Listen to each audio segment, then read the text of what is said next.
Hello दोस्तों, स्वागत है आज के मेरे इस वीडियो में। आज मैं लेकर आ गया हूं अर्धवार्षिक परीक्षा 2023-24 के लिए एग्ज़ाम पेपर, और इसमें सभी क्वेश्चंस बहुत इंपॉर्टेंट है।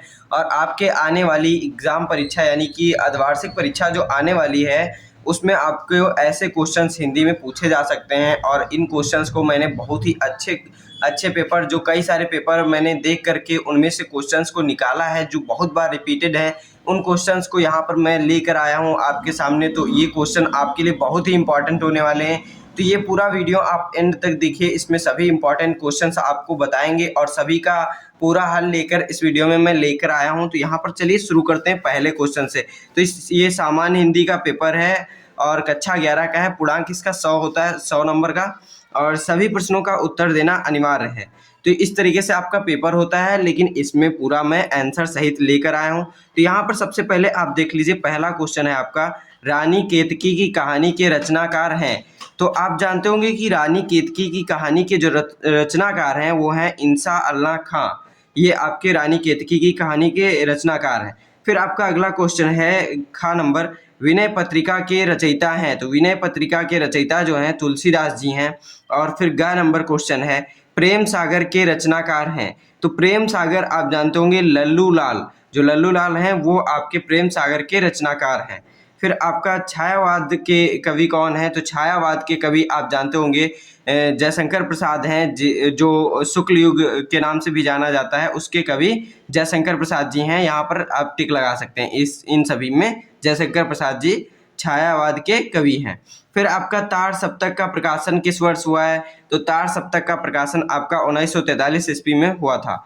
तो यहाँ पर फिर आपका अगला क्वेश्चन, दूसरा नंबर क्वेश्चन है, यहाँ पर आपको निम्नलिखित को पढ़कर उन पर आधारित प्रश्नों को उत्तर देना है। तो यहाँ पर आपका एक गद्यांश दिया गया है आपके पाठ से, जो पहला लेसन है आपका भारतवर्षोन्नति कैसे हो सकती है, उस पाठ से यहाँ इसका ये गद्यांश लिया गया है। और इसमें से आपके कुछ 5 क्वेश्चंस पूछे गए हैं, उनके आपको उत्तर देना है। तो ये आप गद्यांश पढ़ लीजिएगा, इनके मैं प्रश्न उत्तर दिखा दे रहा हूँ कैसे पूछे गए हैं। तो यहाँ पर पहला क्वेश्चन पूछा गया है, उपर्युक्त गद्यांश के पाठ एवं लेखक का नाम लिखिए। तो इसके आपको पाठ का नाम लिखना है और लेखक का नाम लिखना है। तो जैसा कि आप जानते हैं कि इसके पाठ का नाम है भारतवर्षोन्नति कैसे हो सकती है, तो पाठ का नाम भारतवर्षोन्नति कैसे हो सकती है लिख देंगे।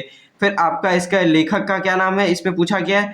तो लेखक का नाम भारतेंदु हरिश्चंद्र है, तो इसके लेखक का नाम हो जाता है। अब हम बढ़ते हैं इसके अगले प्रश्न की तरफ। तो यहाँ पर इसका अगला क्वेश्चन दिया गया है, मैं दिखा दे रहा हूँ यहाँ पर इस तरीके से। यहाँ पर अगला क्वेश्चन है, तो प्रस्तुत गद्यांश के रेखांकित अंश की व्याख्या करना है। तो यहाँ पर आपका जो गद्यांश दिया गया है इधर, इसमें आपका रेखांकित अंश है, हमारे हिंदुस्तानी लोग तो रेल की गाड़ी है। तो इसका आपका रेखांकित गद्य है, तो इसका आपको व्याख्या करनी है। यहाँ पर आपको इसकी व्याख्या दी गई है, तो इसका व्याख्या मैं पढ़ के सुना दे रहा हूँ किस तरीके से करनी है। तो लेखक ने हमारे देश के लोगों को रेल की गाड़ी की संज्ञा दी है, इसलिए दी है क्योंकि हमारे देश के लोग के पास सब कुछ करने की क्षमता होते हुए भी बिना किसी के नेतृत्व के वो कुछ नहीं करते हैं। अगर उनके पास कोई नेतृत्व करने वाला ना हो, यानी कि उनका कोई नेता या फिर नायक ना हो, मतलब कि जो ऊपर से आर्डर उन्हें दे, आदेशित करे उन्हें, वो कोई अगर ना हो तो वो कुछ भी नहीं कर पाते हैं। जैसे कि रेल की गाड़ी में अच्छे डिब्बे लगे होने के बावजूद बिना इंजन के बेकार होते हैं, इसी प्रकार हमारे देश के लोग बिना नेतृत्व के किसी काम के नहीं हैं। तो इसी तरीके से आपका अगला क्वेश्चन इसमें पूछा गया है, लेखक ने हिंदुस्तानियों को किसके सदृश बताया है। तो यहाँ पर आपको जो गद्य दिया गया था ऊपर गद्य खंड, उसमें आपको लेखक ने हिंदुस्तानियों को रेलगाड़ी के डिब्बों जैसा बताया है।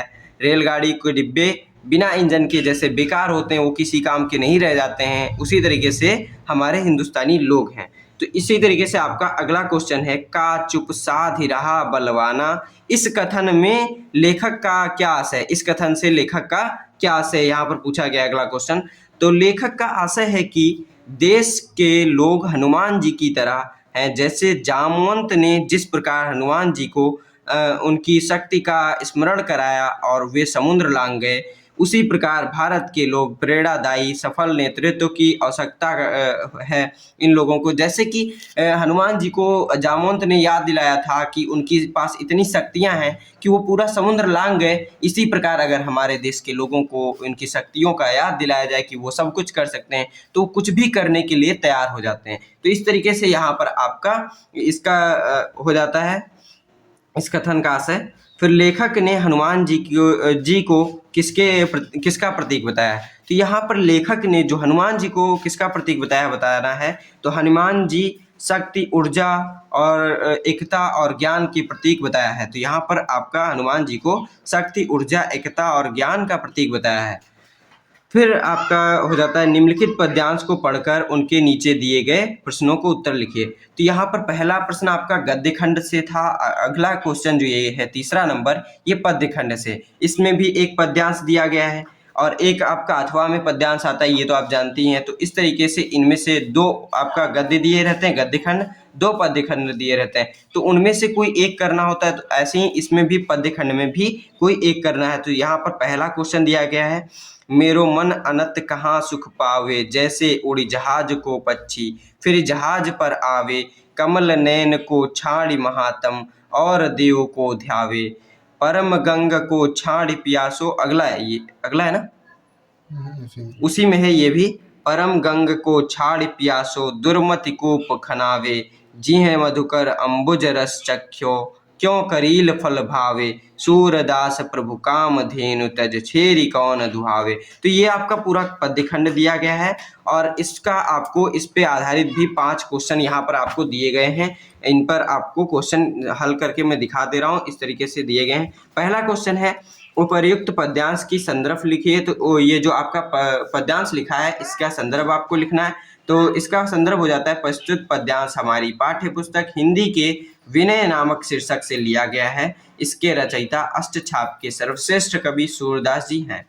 फिर आपका अगला क्वेश्चन हो जाता है, रेखांकित अंश की व्याख्या कीजिए। और ये इसकी व्याख्या जो आपका यहाँ पर रेखांकित अंश दिया गया है उसकी मात्र व्याख्या करना है आपको। यहाँ पर दिया गया है रेखांकित अंश, जिहि मधुकर अंबुज रस चख्यो, क्यों करील फल भावे, सूरदास प्रभु काम धेनु तज छेरी कौन दुहावे। इसका पूरा आपका व्याख्या इस तरफ दिया गया है, मैं पढ़ के सुना दे रहा हूँ किस तरीके से इसका व्याख्या करना है। तो उपरोक्त पंक्तियों में सूरदास जी कहते हैं कि जो भौरा रूपी मनुष्य, यानी कि जो भौरा रूपी मनुष्य है वो अगर मतलब कि कमल रूपी रस जो श्री कृष्ण का है वो अगर प्राप्त कर लिया, यानी कि कमल का जो मीठा रस होता है उसका अगर उसको प्राप्ति हो गई, यानी कि श्री कृष्ण की प्राप्ति अगर हो गई है, तो उसको करील यानी कड़वे फल को कैसे उसको पसंद आएगा, जैसे दूसरे देवता कैसे उसको पसंद आएंगे। सूरदास जी कहते हैं कि कामधेनु के समान श्री कृष्ण को त्याग कर बकरी अर्थात दूसरे देवताओं को कौन दुहाए, यानी अर्थात आराधना करे। तो जो आपके श्री कृष्ण भगवान हैं ये कह रहे हैं कि सूरदास जी जो श्री कृष्ण हैं उनके पास सब कुछ, मतलब कि सब कुछ है देने के लिए, वो सबसे अच्छे सर्वश्रेष्ठ भगवानों में हैं, तो उनको छोड़कर किसी अन्य देवता को जिनको पाना बहुत कठिन है उनकी क्यों आराधना करें, जब इतनी अत्यंत सरल मार्ग से हम श्री कृष्ण जी को पा सकते हैं। तो फिर अगला आपका क्वेश्चन दिया गया है यहाँ प्रस्तुत पद में कामधेनु के संदर्भ में सूरदास जी ने क्या कहा है। तो यहाँ पर इसका उत्तर दिया गया है, कामधेनु के माध्यम से कवि ने यह बताया है कि श्री कृष्ण वो कामधेनु अर्थात जिनके पास सब कुछ देने की कृपा हो वो हैं। तो यही आपका इसका आशय है, यही इनके बारे में बताया गया है। फिर आपका अगला क्वेश्चन है, गंगा और कुआं के संदर्भ में सूरदास जी ने क्या कहा है। तो गंगा और कुआं के संदर्भ में सूरदास जी ने जो बताया है इन पंक्तियों में दिया गया है। यहाँ कवि ने गंगा के माध्यम से श्री कृष्ण की ही सभी देवताओं के सर्वश्रेष्ठ बताया, यानी कि गंगा के माध्यम से जो कवि ने बताया है कि श्री कृष्ण ही सभी देवताओं में सर्वश्रेष्ठ हैं और बाकी जो देवता हैं कुएं के समान, कुएं के माध्यम से अन्य देवताओं को सीमित बताया, यानी कि कुएं के समान उनको सीमित बताया है अन्य देवताओं को। तो यहाँ पर ये जो सूरदास जी हैं कृष्ण भक्ति शाखा से हैं, तो यहाँ पर ये हमेशा कृष्ण की भक्ति करते हैं तो उन्हीं को सर्वश्रेष्ठ मानते हैं और उन्हीं की आराधना करते हैं। यहाँ पर फिर आपका अगला क्वेश्चन है, सूरदास जी किसकी महिमा का गान छोड़कर अन्य देवी देवताओं की उपासना नहीं करते हैं? तो जैसा कि मैंने अभी लास्ट लाइन बोला उसी तरीके से इसका आंसर हो जाता है, सूरदास जी श्री कृष्ण की महिमा को छोड़कर किसी अन्य देवी देवताओं की उपासना नहीं करना चाहते हैं। तो यही आपका इसका आंसर हो जाता है। फिर अगला आपका क्वेश्चन होता है कि गद्य में से किन्हीं 3 कवियों का 3 या 4 कवि आपको दिए गए रहते हैं पेपर में, उनका जीवन परिचय और उनकी भाषा शैली आदि रचनाएं लिखनी होती हैं। तो यहाँ पर जैसा कि का नंबर क्वेश्चन है, डॉक्टर संपूर्णानंद व आपका भारतेंदु हरिश्चंद्र, फिर शाह है सरदार पूर्ण सिंह। तो यहाँ पर आपके ये तीनों लेखक हैं, तो इन तीनों लेखकों में से किसी आपके 2 का आप जीवन परिचय और रचनाएं भाषा शैली याद कर लीजिए, उन्हीं का आपको एक कोई भी आपको लिखने के लिए आ जाएगा, उन्हीं में से आपको कोई भी एक लिख देना है। तो ये बहुत ही इंपॉर्टेंट है, इनको आप पूर्णतः याद कर लीजिए जिससे कि आपको आने वाले एग्जाम पेपर में सुविधा हो। फिर आपका अगला क्वेश्चन है, इधर मैं अगले क्वेश्चन पे बढ़ता हूँ। फिर आपका एक पद्य खंड से भी इसी तरीके से जीवन परिचय और कवियों के जो पद्य खंड में कवि होते हैं उनका आपको जीवन परिचय और उनकी साहित्यिक विशेषताएं बतानी होती हैं। तो यहाँ पर आपका इस तरीके से इनमें सूरदास और तुलसीदास, कबीरदास, इन तीनों कवियों का आपको दिया गया है, इनमें से किसी का भी आप जीवन परिचय और रचनाएं लिख सकते हैं। तो इस तरीके से आपका अगला क्वेश्चन जो है, स्वपठित नाटक के आधार पर निम्नलिखित प्रश्नों के उत्तर देना रहता है। तो आन के मान जो नाटक है आपका, उसका कथा वस्तु संक्षेप में लिखना होता है। मतलब आपके इस तरीके से क्वेश्चन पूछे जाते हैं, कथा वस्तु उसका संक्षेप में पूछ सकता है और आपका आन के मान नाटक के आधार पर प्रमुख पात्र का चरित्र चित्रण लिखिए। तो इस तरीके से इसके क्वेश्चन पूछे जाते हैं, ये आप किताब से देख करके लिख लीजिएगा, इनको मैं यहाँ पर लिख कर नहीं दिखा रहा हूँ। फिर आपका आकाशदीप अथवा बलिदान कहानी का उद्देश्य पर प्रकाश डालना था, मतलब कि उसके क्या उद्देश्य था वो आपको लिखना था। तो ये भी आप किताब से देख लीजिएगा, इसको मैं यहाँ पर नहीं बताने वाला हूँ। फिर आपका एक संस्कृत खंड दिया रहता है, संस्कृत का एक खंड दिया रहता है, उसका आपका हिंदी अनुवाद करना होता है। तो डायरेक्ट इसका हिंदी अनुवाद करना होता है। तो यहाँ पर मैं इसका एक तरीका भी बता दे रहा हूँ, अगर आपको हिंदी अनुवाद कहीं से नहीं पढ़े हैं और आपको बहुत ही जल्दी में आपको हिंदी अनुवाद करना है, तो गूगल ट्रांसलेटर खोल करके आपको ये संस्कृत ट्रांसलेट इन हिंदी में आपको सिलेक्ट कर देना है, तब आपका संस्कृत हिंदी में ट्रांसलेट होकर डायरेक्ट आ जाएगा। तो इसका आप ट्रांसलेशन पढ़ लीजिएगा, इस तरीके से पूरा है। अब हम बढ़ते हैं अपने अगले क्वेश्चन की तरफ। तो यहाँ पर आपका अगला क्वेश्चन दिया गया है, अभिवादनशील वित्तम, मतलब कि ये भी आपका संस्कृत खंड के पद्य खंड से है। तो इसमें भी आपको हिंदी अनुवाद करना है, ये भी आपका गूगल ट्रांसलेटर से ट्रांसलेट हो जाएगा और वहाँ से आप ट्रांसलेट करके इसको अच्छे से पढ़ लीजिएगा। और ये इसी तरीके से आपका संस्कृत खंड से क्वेश्चन पूछे जाते हैं। फिर आपका 8वां क्वेश्चन है, निम्नलिखित प्रश्नों में से किन्हीं 2 उत्तर संस्कृत में दीजिए। तो आपको ये दिए गए हैं, इनके किन्हीं के 2 का उत्तर देना है, वो भी संस्कृत में। तो विद्या केन रक्षेत, तो विद्या की रक्षा कौन करता है? तो आपको बताना है विद्या योगेन रक्षेत, यानी कि योग से विद्या की रक्षा की जाती है। फिर आपका अगला क्वेश्चन था इसमें, कस्य शिखराणि सदैव हिमे आच्छादितानि सन्ति। तो यहाँ पर हिमालय से उच्च शिखराणि हिमे आच्छादितानि सन्ति। तो इस तरीके से इसका आंसर हो जाता है संस्कृत में। फिर आपका 9वां क्वेश्चन है, यमक अथवा उत्प्रेक्षा अलंकार की परिभाषा उदाहरण सहित। फिर यहाँ पर किसी एक का इसमें लिखना है, अथवा है यानी कि किसी एक का, तो आप दोनों का याद कर लीजिए और इन दोनों में से कोई एक पूछा ही जाएगा तो उसका आपको लिख देना है। तो यहाँ पर उत्प्रेक्षा अलंकार का मैं लिख कर दिखा दे रहा हूँ, जहाँ उपमेय में उपमान की संभावना की जाए उत्प्रेक्षा अलंकार होता है। फिर आपका यहाँ पर इसका उदाहरण है, सोहत ओढ़े पीठ पटु श्याम सलोने गात, मानो नील मणिशैल पर आतप प्रयो प्रभात। तो इस तरीके से आपका इसका उदाहरण हो जाता है, इसको अच्छे से आप याद कर लीजिए, ये पूछा ही जाता है हर बार एग्जाम में।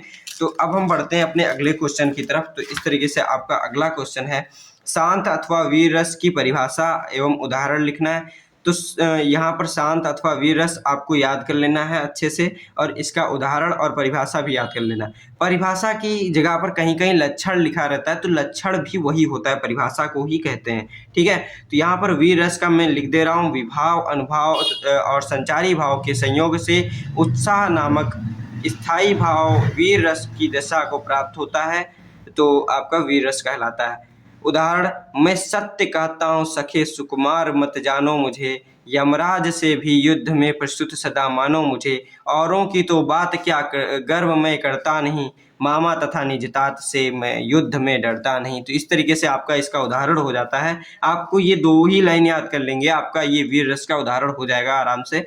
फिर आपका अगला क्वेश्चन है, चौपाई अथवा रोला में से किसी एक का लक्षण अथवा तथा उदाहरण दीजिए।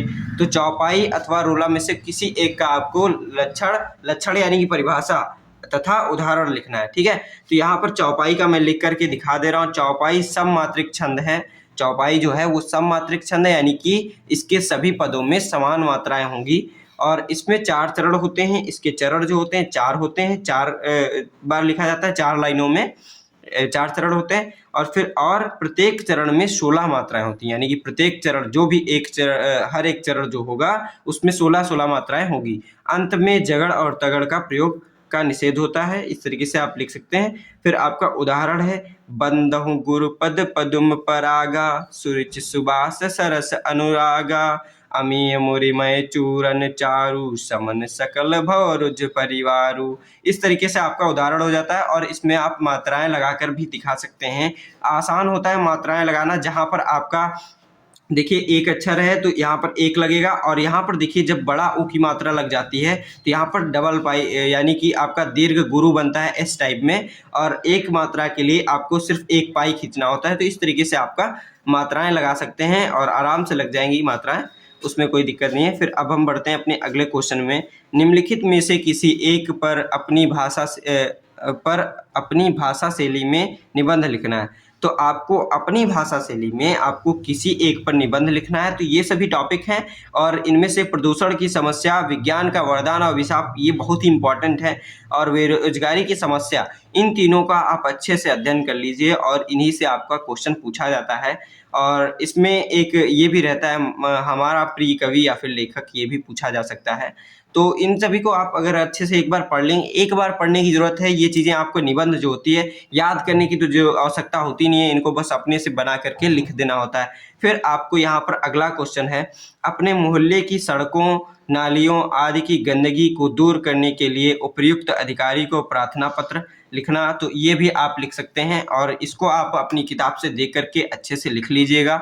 और अब हम बढ़ते हैं अपने अगले क्वेश्चन की तरफ। यहाँ पर दिया है, हरेव का संधि विच्छेद होगा। तो हरेव का संधि विच्छेद क्या होगा? हर धन एव। तो इस तरीके से इसका आंसर हो जाता है। फिर अब हम बढ़ते हैं अपने अगले क्वेश्चन की तरफ। तो यहाँ पर इस तरीके से आपके अगले क्वेश्चंस खत्म हो जाते हैं। अब हम इस वीडियो को यहाँ पर ख़त्म करते हैं और आप ऐसे ही पुराने वीडियोस भी मेरे हिंदी के पड़े हुए हैं, उनको भी आप देख सकते हैं, और अन्य सब्जेक्ट के भी वीडियो मेरे चैनल पे पड़े हुए हैं, उनको देख सकते हैं और वहाँ से आप अपनी परीक्षा की तैयारी अच्छे से कर सकते हैं। तो वीडियो अगर पसंद आया तो वीडियो को लाइक कीजिए और चैनल को भी सब्सक्राइब कर दीजिए। मिलते हैं अपने अगले वीडियो में, तब तक के लिए धन्यवाद।